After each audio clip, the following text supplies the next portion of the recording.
Olá, sejam bem-vindos ao nosso canal. Meu nome é José Luiz Nogueira, eu sou pesquisador de História Regional e de Genealogia, escritor de diversos livros que contam as histórias de famílias de Itapetininga e também aqui da nossa região. Estamos dando continuidade à nossa série de entrevistas com membros de nosso instituto e que se encontram dentro da faixa da melhor idade. O nosso convidado de hoje está com 88 anos. Imagine quantas histórias de vida, de amor, de luta e de superação ele tem para nos contar. São as memórias de uma pessoa que viveu décadas e testemunhou e participou de muitas histórias aqui da nossa cidade. Vamos aprender com as suas experiências.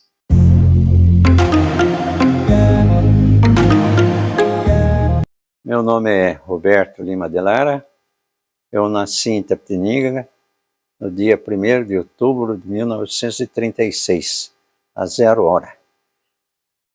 Meus pais, José de Toledo Lara, Juquinha de Lara, conhecido por Juquinha de Lara, que nasceu em Angatuba, no bairro famoso lá que tinha plantação de café, meu avô tomava conta, e minha mãe é Juraci Prestes Lima de Lara.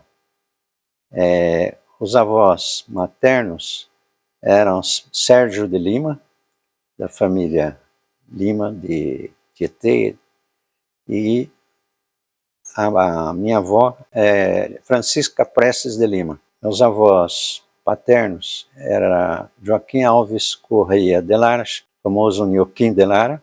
Minha avó materna era Rosalina de Toledo Lara, família também de Tietê, dos Toledos de Tietê. Minha infância foi muito ligada, naquela época, à família de minha mãe, porque minha avó ficou viúva muito cedo, com vários filhos, minha avó materna, foi morar na casa do meu tio, que era casado com a irmã mais velha de mamãe. E a gente, então, tinha uma relação muito perto deles.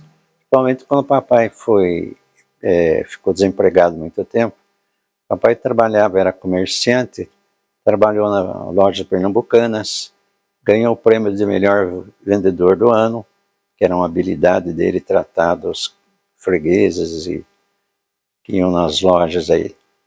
Trabalhou depois na PRD9, radiodifusora de Itapetininga, que ele junto com o seu Bartolomeu Rossi instalaram a rádio aí, que foi comprada pelo seu Bartolomeu e comprou de Sorocaba. Então, nós fomos morar na casa de minha avó materna, né, a Chiquinha, Francisca, e esse convívio com os outros primos que moravam lá, que iam lá, era muito grande.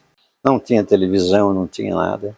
Então os primos brincavam numa sala grande lá, enquanto os homens, os mais velhos, jogavam baralho, a gente se divertia com brincadeiras e teatro, e também danças, tudo ali na sala anterior à sala de jantar. Então essa foi minha primeira infância.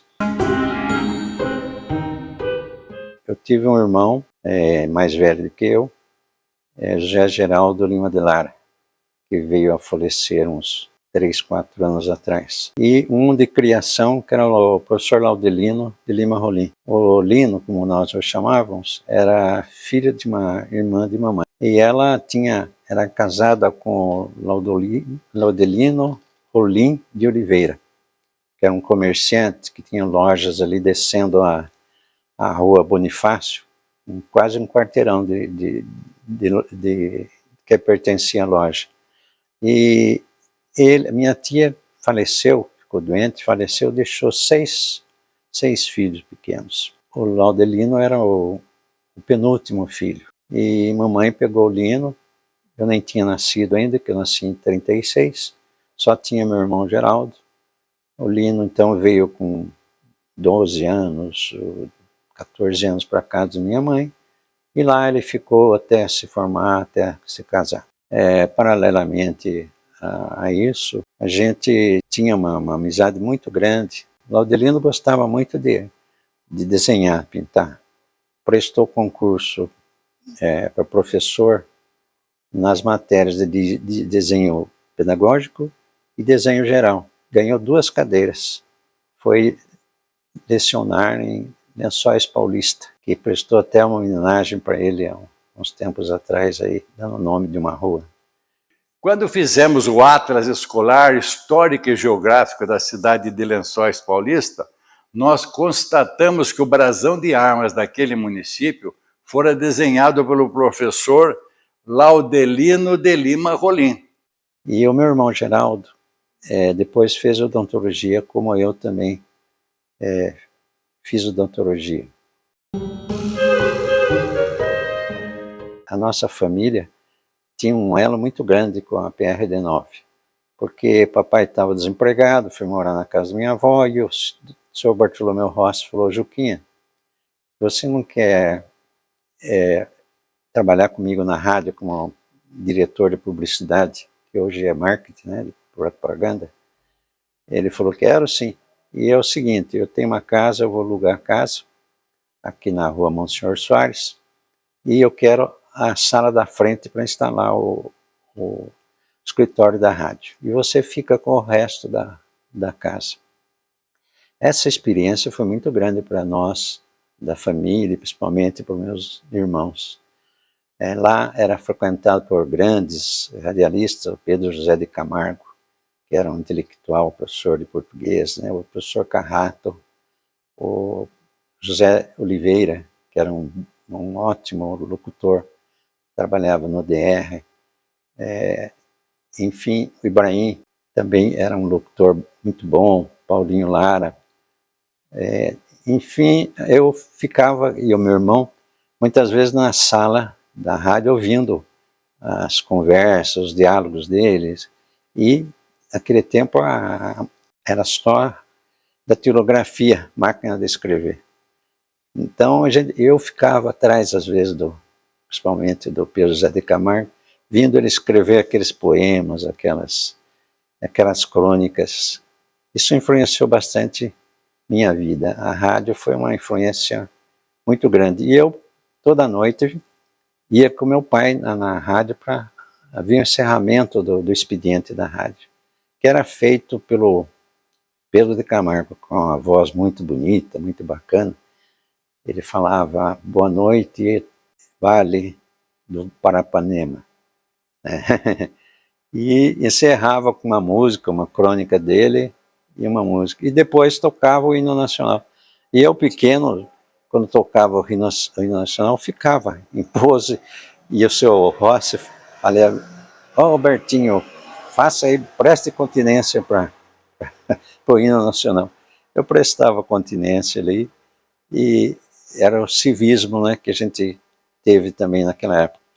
Com mais idade, já no ginásio, eu comecei a me influenciar pelo Grêmio Estudantil Fernando Prestes, porque os meus 2 irmãos, tanto de criação, o Laudelino como o Geraldo, eles eram diretores do Grêmio. O Lino foi presidente e o Geraldo era diretor social do Grêmio Estudantil Fernando Prestes. E eu frequentava, porque nós íamos na missa das 10 horas da matriz, e na saída, a gente ia direto para o Grêmio, que tinha uma reuniões dos diretores. E eu sentava ali e via toda essa parte que eles discutiam, administrativa, social, artística. Aprendi muito. O Grêmio também, para mim, foi uma escola, sem dúvida. A partir do colegial, no primeiro colegial, curso científico, eu fui eleito vice-presidente e secretário, depois secretário do Grêmio também. Foi uma época bastante movimentada para mim nesse setor, só que eu me dediquei muito ao Grêmio. Então eu perdi um ano do ano científico, repeti o ano, porque quando não tinha 1 ou 2 aulas, eu ia para o Grêmio para fazer algum trabalho lá, e deixava, passava a hora, eu emendava e faltava nas aulas. Então foi uma perda na parte do ensino, mas foi uma lição de vida também para mim. Eu tinha um tio que era dentista prático licenciado. Naquela época os dentistas eram poucos, então havia muito dentista prático licenciado, que era justamente sobrinho do tio Porfírio, que é irmão do meu avô, e tio Porfírio, irmão do Roberto Hungria. Avô do Roberto Hungria. E o meu tio aprendeu muito com o tio Porfírio, que era dentista também, prático. E Benedito de Lima, ele era da loja maçônica Firmeza, e tinha o consultório ali, onde hoje, aqui na rua Saldanha Marinho, mais ou menos perto ali do escritório de contabilidade. Ele tinha um consultório ali, e o consultório dele, Luiz, dava uma janela assim, e uma área fechada, e ele pegava e fazia os modelos de gesso para dentadura, tudo, trabalhava bem com dentadura, e jogava os modelos de dentes. Não. Aí nós, crianças, eu e meu irmão, corríamos lá e pegávamos os modelos de gesso e brincava com aquilo. Acho que influenciou também um pouco a minha vocação, né? Paralelamente a isso, eu entrei na faculdade em 56, 57, e me formei em odontologia na Universidade Católica de Campinas, da PUC. E lá eu também, com a experiência que eu adquiri assim, no Grêmio Estudantino e na rádio também de civismo, eu fiz parte do Centro Acadêmico 25 de Outubro. 25 de outubro é a data magna dos dentistas, que foi criada a primeira faculdade de odontologia no Brasil, por Dom Pedro. Então, nós tínhamos um jornal, o Siso, que estava parado há mais de 3 anos lá. Então, eu reeditei o jornal, fui diretor do jornal por 2 anos, e imprimimos 3 edições do Siso, um jornal, um órgão dos alunos da Faculdade de Odontologia de Campinas. No último ano, surgiu um concurso para ser orador da turma. Eu me inscrevi junto com mais 7 colegas e ganhei esse concurso com uma banca formada pelo reitor, Dom Senhor Salim, com ex-prefeito de Campinas e ex-deputado federal Orestes Quercia, de letras da Faculdade de Letras da Universidade Católica, também fez. Aí eu peguei o primeiro lugar, tive um prazo para me preparar tudo e me apresentei na formatura. Teatro Carlos Gomes, que infelizmente, não sei porquê, apesar de Campinas ser uma cidade culta, ele foi derrubado, destruído por um prefeito que entrou lá depois para construir um outro teatro.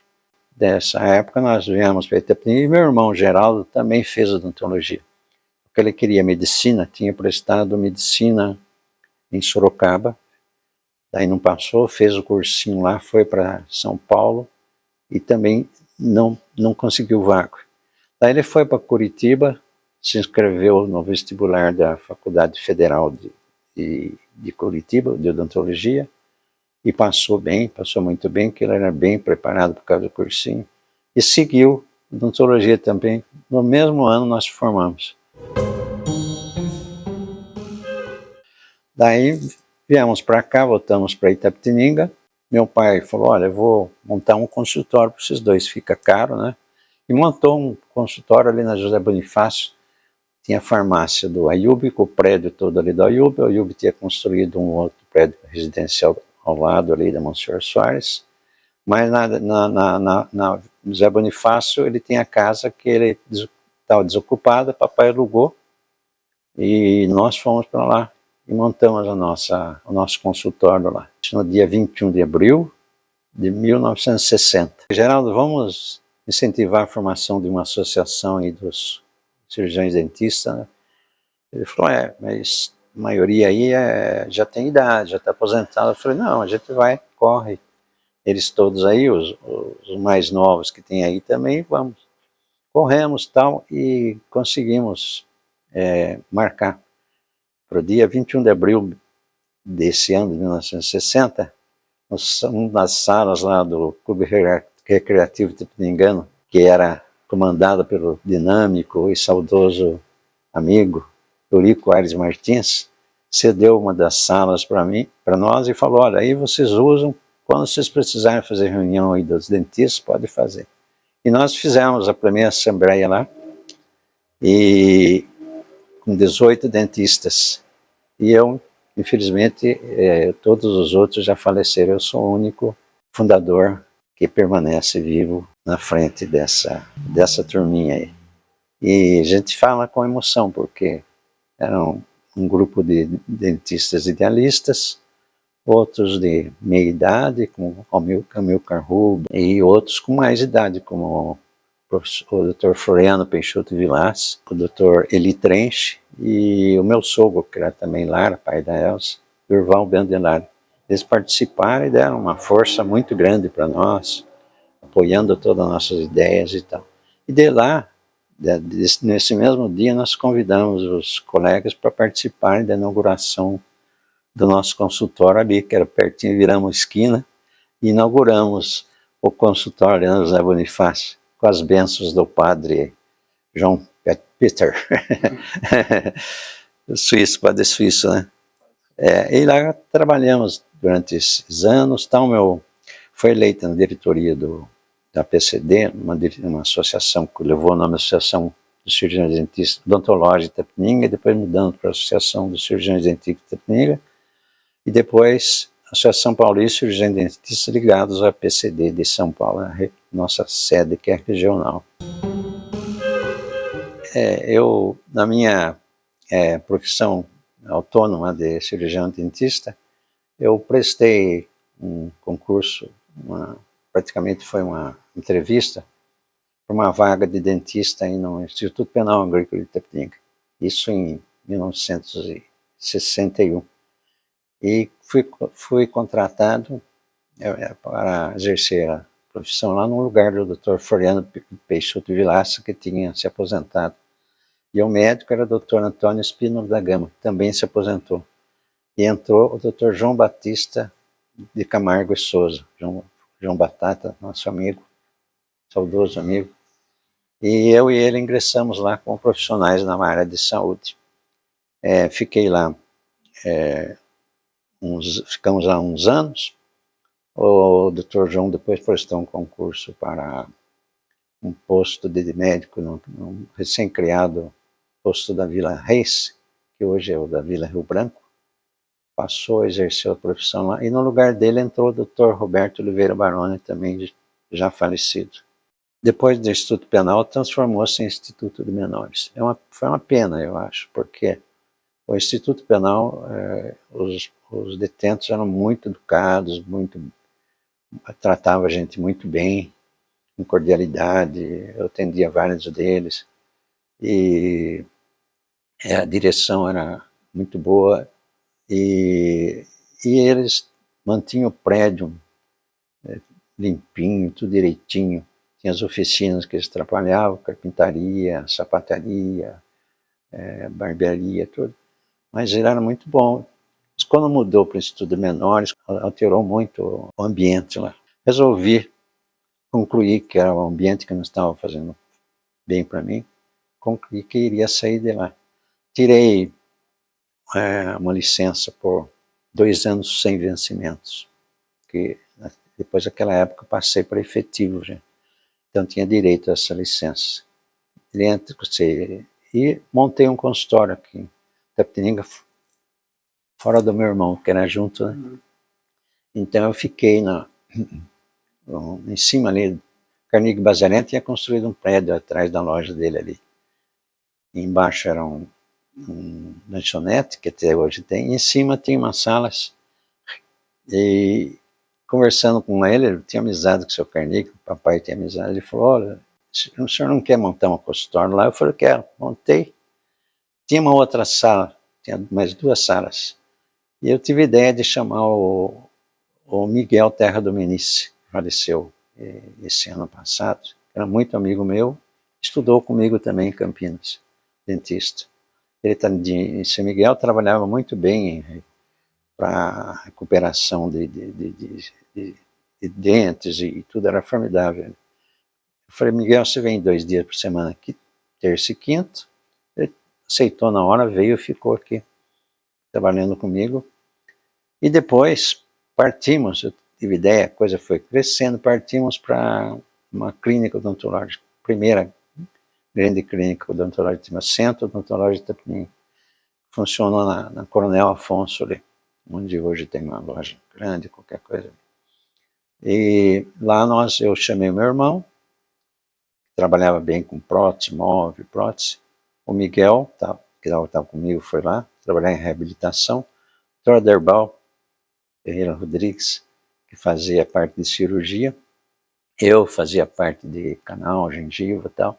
E o Pedro Pires de Almeida Neto, que, como eu, ele está vivo. E depois entrou um outro dentista, que veio como tenente aí sargento do tiro de guerra. Ficou uns tempos lá, fazia ortodontia, ele não era da sociedade, alugou uma sala nossa e tal. Mas foi uma época muito boa e tal. Depois de um tempo, eu estava fui transferido daí, depois de 2 anos da licença minha, fui transferido para o Centro de Saúde, onde está o AME hoje. Eu exerci as funções lá e tomei gosto pela saúde pública. Chegou uma época que eu estava apaixonado mesmo pelo feijão. E eu falei, não, eu vou fazer a especialização em saúde pública. Conversei com a família, não, tal, meu irmão, não, Roberto, tal, você não pode fechar o consultório. Eu falei, não, eu tenho que ter uma dedicação exclusiva no Estado para poder cursar a especialização na Unicamp, daí foi na Unicamp, na faculdade lá de saúde pública, era 1 ano e meio o curso. Eu tive que apresentar currículo, cartas de apresentação, participar de entrevistas e tal, fui obrigado porque tinha uma bolsa para o custeio. Dava para pagar estadia, alimentação, né? E viagem eu pagava por conta. 1 ano e meio eu fiquei indo desde de segunda até quarta, fazendo curso lá. Chegava aqui, trabalhava no consultório um pouco, e trabalhava no distrito sanitário, que era comandado por Dr. Itamar Pancrácio Fontes. Ele falou, não, Lara, você vem para cá, você vai ficando aqui, fica na vigilância epidemiológica comigo aqui, eu oriento você e tal. Você volta no fim de semana, fica por aqui e tal. Aí fiquei. Aí fui adquirindo aquela prática na área, né? Voltei para Itapetininga, designado assistente do Escritório Regional de Saúde aqui, junto com o Dr. Antônio Monteiro. Eu era o primeiro assistente dele. Depois passei para a equipe toda lá e cheguei a ser diretor do ERSA 36 de Itapetininga. Depois foi extinto. Fechei o consultório e me dediquei de corpo e alma à saúde pública. Em 61, eu casei com a Elza. Elza, que era filha de uma prima, irmã minha, pelo lado do meu avô. Que meu avô, Nhoquim, casou-se 2 vezes. E a segunda vez, depois que faleceu a esposa dele, ele casou com minha avó Rosalina de Toledo, que é Rosalina de Toledo lá. E nessa ocasião, no primeiro casamento, ele teve 2 filhos, 2 filhos. Teve Paulo de Lara, que era pai do Paulinho, do Oswaldo, da Ivone, turma do Archote, e ele teve, então, de filhos, Lícia de Lara, que era mais velha. que era casou-se com Durval Bento de Lara também, que eram uns outros Lara lá da região de Tietê também. E então a gente já se conhecia, mas o meu sogro gostava muito de mudar. Ele mudou para Santos, mudou para São Paulo, para lá, montou consultório e tal. Depois veio para Sorocaba, na década de 50, e montou consultório com o filho dele, Jarbas, também, que era dentista da Rocha Lara. E então a Elza morava em Sorocaba. Quando ela estudou, terminou normal lá, no Estadão, que ela estudou no Colégio do Canadá em Santos, e depois fez o resto dos estudos no Estadão, que era o Júlio Prestes de Albuquerque, né? A escola lá normal. E então eu ia muito para lá e tal, e foi aquela relação começando a ficar diferente. A gente ia em alguns bailes, e eu estudando em Campinas, ela em Sorocaba, meus pais aqui. E em 61 nós casamos, no dia 15 de janeiro de 1961, aqui em Itapetininga, e às 4 horas da tarde, às 16 horas, nós tivemos um casamento na Igreja do Rosário. É um casamento muito bonito, com os amigos, parentes e tal. E meu sogro combinou com meu pai, falou: estou querendo fazer uma surpresa para os dois aí, noivos. Porque meu sogro foi presidente do Clube Venâncio Aires. Então ele tinha muita amizade com o seu Idil Lisboa, que era da orquestra, não era o maestro da orquestra. Muita amizade. E falou: Idil, você não quer tocar na recepção do casamento da minha filha com o Roberto e tal? O Idil falou: vou, vai ser lá no Recreativo, vou fazer a festa lá. Falou: vou lá, vamos, se eu toco de graça, dou um presente para esse. E foi um casamento muito bonito. Teve um baile, recepção, baile, todos os amigos. E depois nós partimos para Belo Horizonte, que eu queria muito conhecer Belo Horizonte. E Pampulha, tudo. Foi um passeio bonito que nós aproveitamos. Naquela época a gente foi de ônibus. Teve o carro do Paulinho, meu primo, que ele ofereceu uma motorista, falou: eles vão levar você até Sorocaba. De Sorocaba nós pegamos um ônibus até São Paulo, e de São Paulo pegamos um ônibus para Belo Horizonte. Foi uma viagem tanto, né? Nós tivemos, na realidade, 4 filhas. A primeira foi a Elza Maria, que estudou biomedicina, era biomédica, exerceu suas atividades, prestou concurso no Adolfo Lutz de Sorocaba, foi aprovada, trabalhou um bom tempo lá. Depois, quando nós tínhamos aqui ainda o Adolfo Lutz, eu pedi para ela trazer ela para cá por transferência, e ela veio trabalhar no Adolfo Lutz, depois se aposentou, trabalhou no laboratório municipal ainda, exerceu as atividades. A segunda filha era Fernanda, Fernandinha. Fernanda teve esse nome, se fosse homem seria Fernando, em homenagem ao Fernando Rosa, que era muito meu amigo, muito. E amigo de infância, amigo de científico, Depois Fernando também fez, depois de 2 anos que eu estava em Campinas, ele também foi para lá estudar Campinas. Depois de mais 2 anos foi Roberto Hungria também estudar lá. Puxei a feira lá para Campinas, mas nós sofremos um acidente, né? No trevo ali da Sorutaiá. A Elza estava grávida de uns meses, e a menina nasceu, durou quase 2 dias assim. É a Fernanda Lima de Lara. Morreu de tenra idade, não, anjinho. Depois tivemos a Roberta, que fez pedagogia, e a Roberta deu um pouco de aula no Chapeuzinho Vermelho, no colégio da FKB aqui na Vila Barte, naquela época, mas não gostou muito de dar aula. Fez técnica de enfermagem.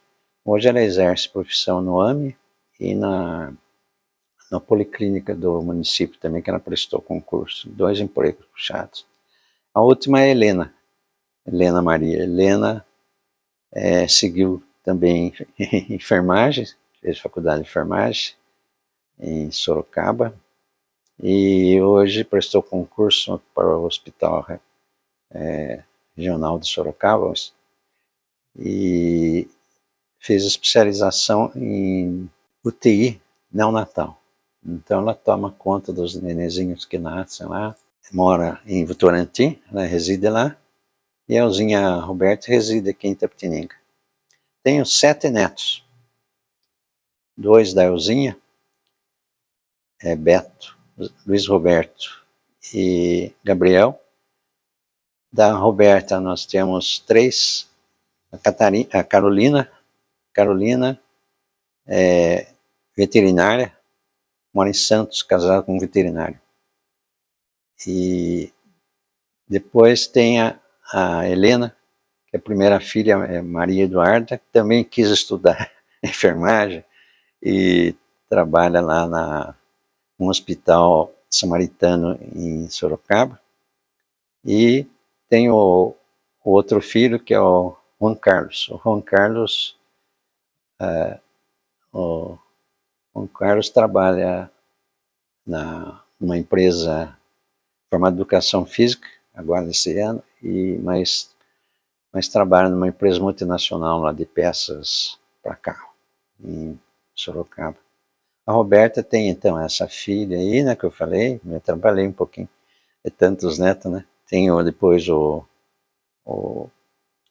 Ramon, que é chefe de cozinha, trabalha lá em Sorocaba, e tem a Mariana, que é assistente social numa ONG lá em Sorocaba.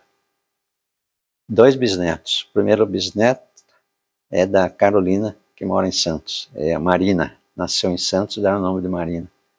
Muito bonitinha, muito parecida com a mãe. E o segundo é o Davi, que é filho do Gabriel, é neto da Elzinha, né?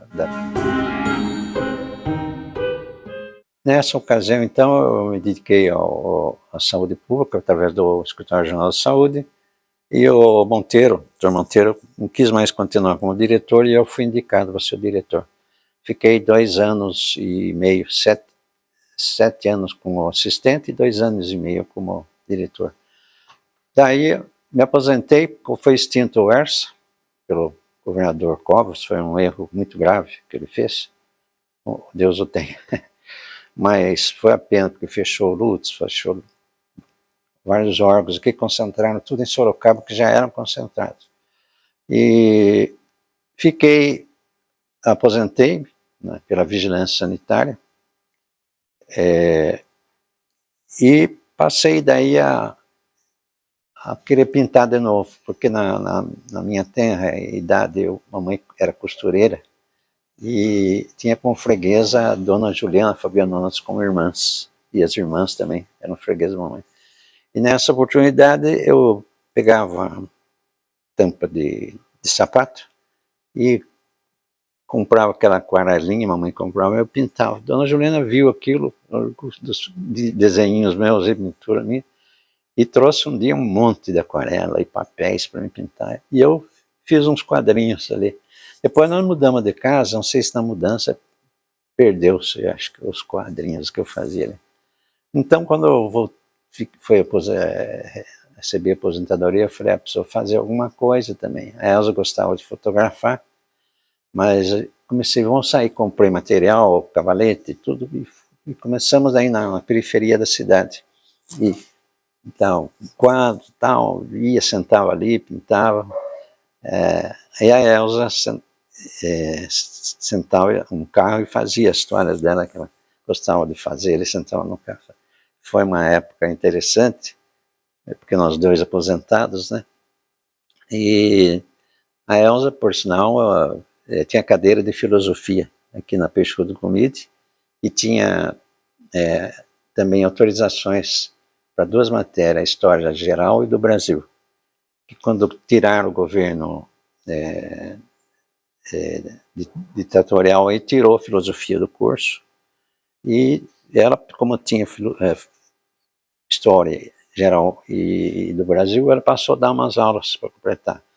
A filosofia foi diminuindo até acabar, sendo que a formação forte dela era filosofia nos livros que ela comprava, adquiria e debates, tudo que ela fazia. Grande mérito ela teve, abrir a cabeça dos alunos aí.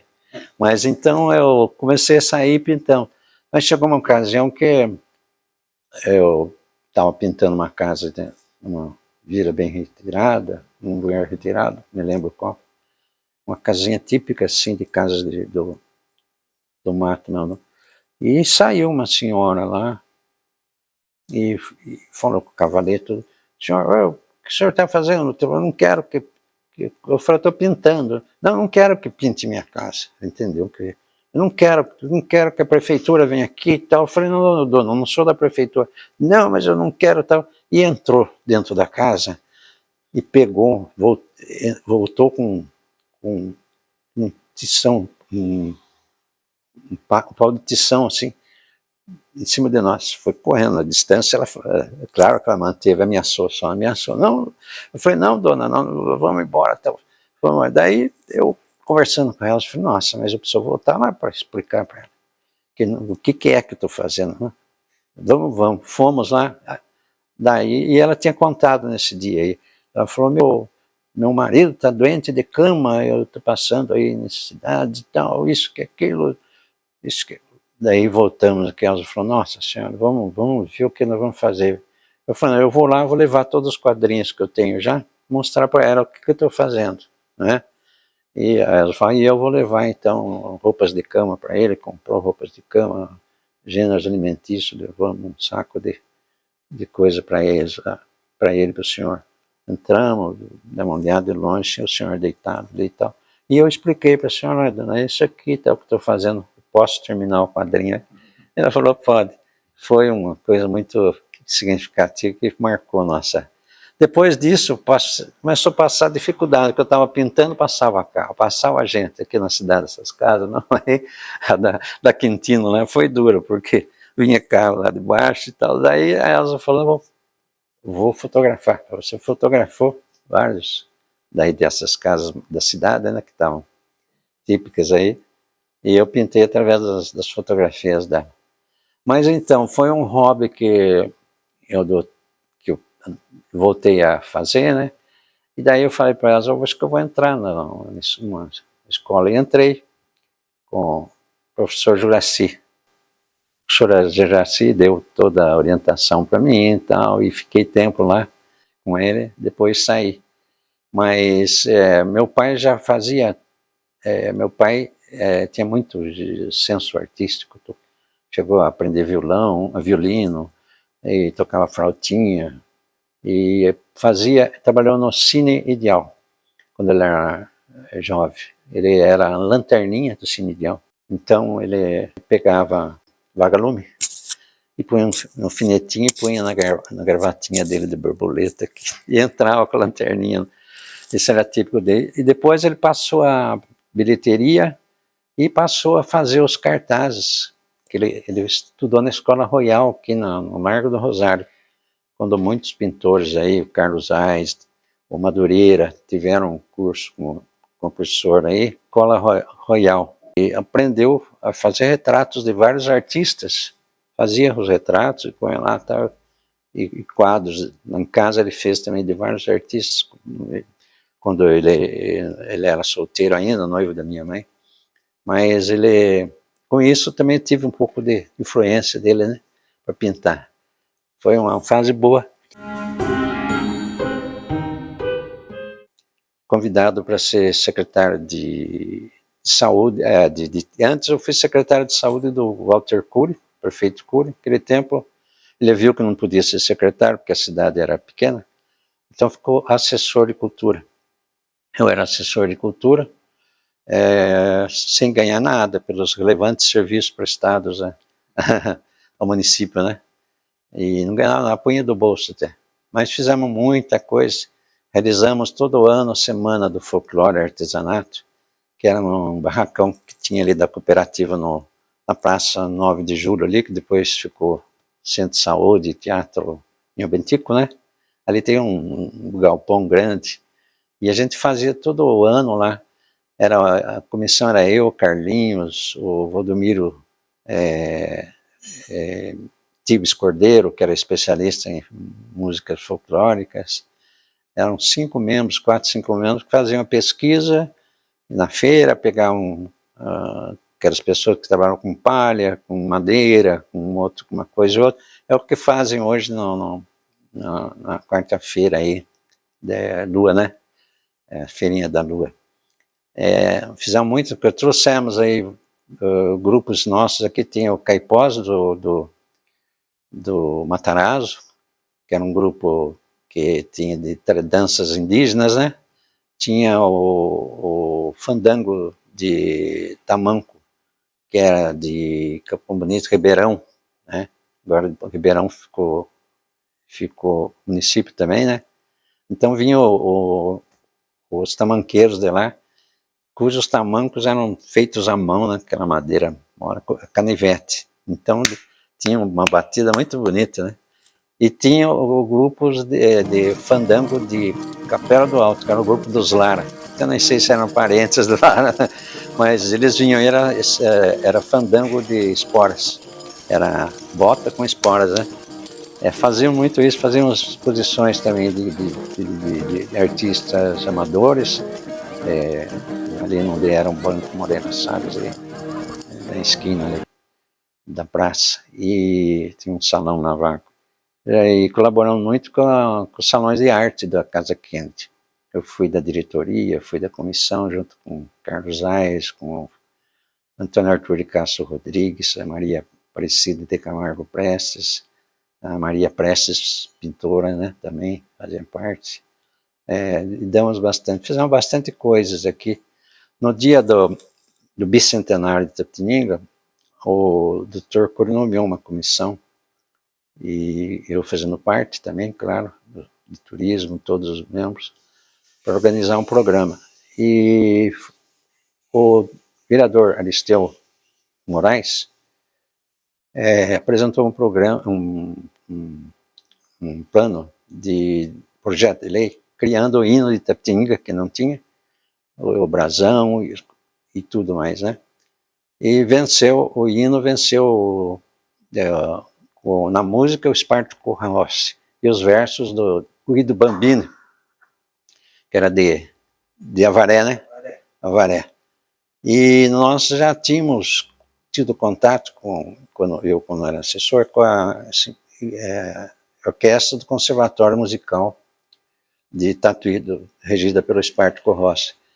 Entramos em contato com eles, mandamos a música, foi passado todo o papel para eles lá, para os músicos, ensaiaram lá, e eu criei também. A grande importância que eu dou nessa minha gestão foi criar um coral municipal, que infelizmente depois foi extinto, porque quando eu falei com o Cura falei, daí, Roberto, o que precisa? Eu falei, precisa de uma professora para dar a aula, formar as vozes e tudo, e eu tenho indicação, a Lucila Tereza Barbim, professora Lucila Tereza Barbim. Ela aceitou. Eu falei, Cura, precisa pagar um salário para ela, né? Para ensaiar toda semana, né? Uma vez por semana, pelo menos. Quanto? Eu falei, não é muito, mas deu lá $1,5 para a professora Lucila, e ela regeu coral, ensaiou a música aqui do hino da cidade. O professor maestro Guido Bambini lá com a orquestra, e no dia do bicentenário, no Clube Venâncio, nós fizemos o lançamento da música com o coral e a orquestra sinfônica. Você não estava aí? Foi uma coisa de louco. E o coral teve bastante projeção, foi tocar até em Campinas, num festival, foi na região aí de várias cidades, foi Avaré, foi Capão Bonito, foi mais adiante Guarulhos. Eu tenho até as notícias aí. Essas promoções foram importantes e marcaram muito nossa vida também. que a gente também se fazia, elas me acompanhavam e tudo. Foi uma época de glória. Depois eu fui secretário também de saúde, de cultura, assessor da administração Fernando Rosa. Fui por 5 anos, porque a administração dele foi prorrogada por 6 anos. Eu aguentei até 5, depois parei, porque prejudicava o consultório meu. Naquela época o consultório prejudicava, a gente está saindo, né, e tudo. Trouxemos a Orquestra Sinfônica de Campinas também aqui, que eu tinha contato lá. Foi uma época de ouro para a cultura. E depois seguindo a minha carreira, eu fui convidado para ser secretário de saúde da cidade, do governo Roberto Ramalho. Fizemos bastante coisas e tudo. Eu destaco, trouxemos aí o FUNCRAF, que estava procurando uma outra cidade. Eles estavam em Itararé. Queriam sair de lá, porque não estavam sendo prestigiados pelo prefeito, pelas autoridades.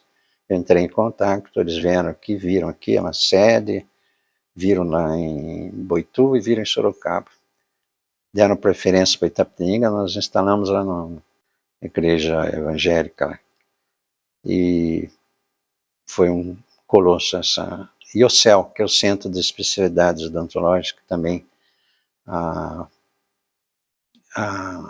O Estado, o governo federal mandou para cá os equipamentos, 5 consultórios com todos os equipamentos, ficaram ali encaixotados numa sala do centro de saúde. E quando eu entrei como secretário, eu falei: o que está acontecendo? Não, o governador não quer pôr, porque não quer instalar, porque não foi ele que mandou, foi o governo federal.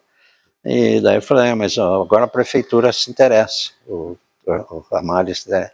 E entrei em contato, por sinal, o coordenador de saúde bucal Brasil Sorridente, que era casado com uma filha do Dr. Laerte. Eu falei com ele imediatamente, ele estava separado, imediatamente ele falou: como não? Então o município vai ser responsabilizado, a gente manda a verba para o município. Eu falei: tudo bem. Conseguimos dinheiro, instalamos os 5 consultórios e depois consegui ainda recursos para construir uma sede própria, que é lá no Jardim Mesquita, o Centro de Especialidades Odontológicas, que presta relevantes serviços à população em várias áreas da odontologia, né? Tudo isso para mim foi uma experiência, né? Teve desencontros, ocorreram desencontros por falhas humanas, e que eu não quero entrar em detalhes agora. E eu já tinha saído da secretaria até, fui envolvido aí nessa, mas consegui, graças a Deus, sair com a cabeça erguida. A família sofreu muito, mas a gente conseguiu vencer essa parada aí, porque sempre recebeu exemplos dos nossos pais, né, de honestidade, de trabalho, de dedicação, e também de idealismo. Coisa a gente faz por idealismo, sem pensar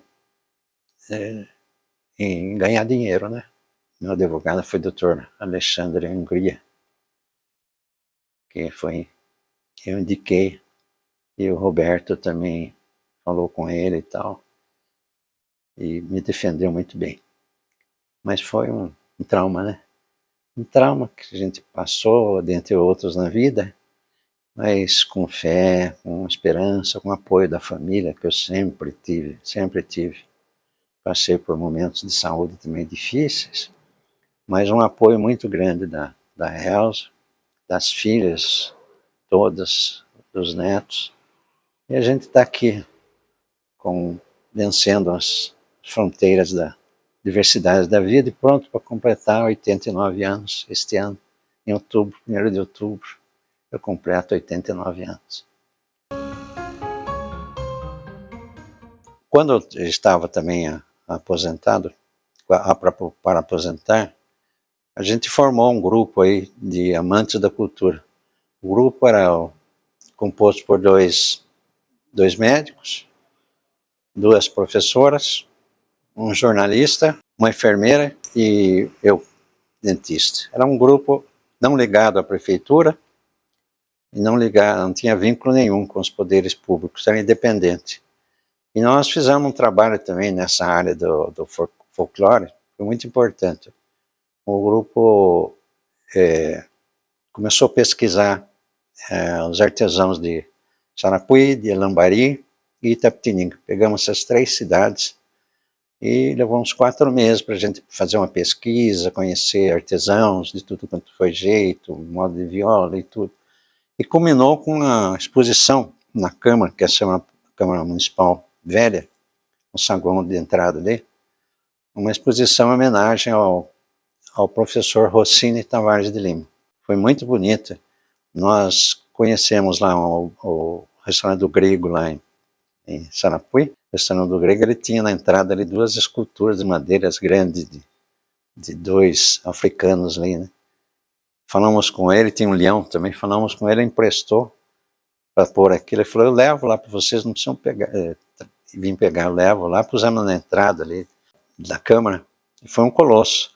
E encerramos essa exposição com uma palestra do professor folclorista Benedito Cleto, itapetininga, nascido em Alambari, que também mereceu nossas homenagens, saudoso Benecleto, né? Que ele foi uma pessoa super esforçada, super valorizada em Sorocaba, e em Itapetininga nunca tinham feito homenagem para ele. Daí ele encerrou no salão do oficial lá dos vereadores, fez uma palestra, encheu lá, bastante lotado, e recebeu uma homenagem da Câmara e do músico Bob Vieira. Bob Vieira fez homenagem para ele, nós também. Nessa ocasião nós conseguimos pelo menos fazer uma homenagem para ele, né? Isso ficou na história. Essas 2 coisas de cultura a gente tem como uma lembrança muito boa. E eu acho que valeu a pena estar contando também. A biografia do Dr. Roberto Lima de Lara é muito extensa.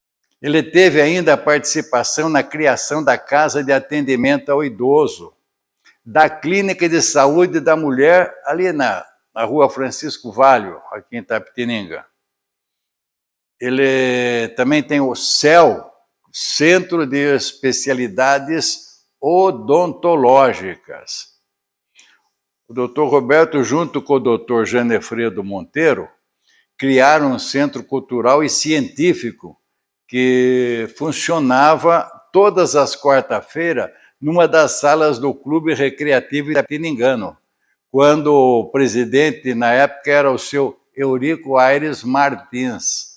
Ele também é um artista de teatro. Ele se apresentou numa peça junto com os alunos do CEPREV.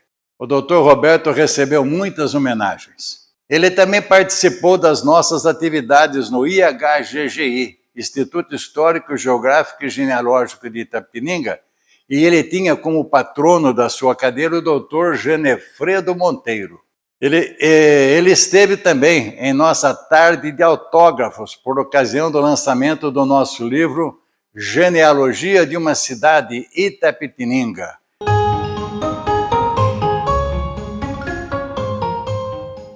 Então a vida da gente foi bem vivida nessa parte toda de cultura e saúde pública.